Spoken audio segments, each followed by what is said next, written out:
আজকে আমরা কিছু অর্জুন গাছের চারা আমাদের পুরনো কেলেঘাই নদীর বড় বাঁধে আমরা প্রতিস্থাপন করলাম। এই অর্জুন গাছের চারাগুলো আমরা আগে থেকে সংগ্রহ করেছিলাম, কিন্তু আজকে যখন চারাগুলো সংগ্রহ করতে আসি বেশ কয়েকটি চারা বা অনেক ধরনের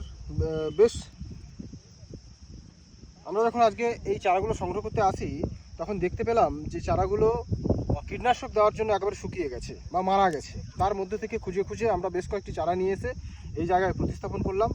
আমাদের উদ্দেশ্য একটাই, যে পরিবেশে যে সমস্ত গাছগুলো হারিয়ে যাচ্ছে সেই গাছগুলোকে আবার পুনরায় প্রতিস্থাপন করা। আমরা যদি ব্যক্তিগত উদ্যোগে প্রত্যেকে নিজ নিজ দায়িত্বে যদি আশেপাশের জায়গাগুলোতে আমরা ইন্ডিজিনাস গাছ রোপণ করি তাহলে কিন্তু অনেকটাই পরিবেশের ভারসাম্য আমরা ফিরিয়ে আনতে পারবো।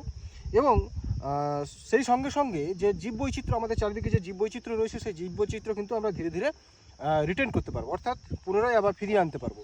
এই উদ্দেশ্যে গ্রামের ভাইদের নিয়ে আমরা আজকে বেশ কয়েকটি অর্জুন গাছের চারা আমাদের কেলেঘাইয়ের দক্ষিণ বাঁধে, পুরনো কেলেঘাইয়ের দক্ষিণ বাঁধে প্রতিস্থাপন করা হলো।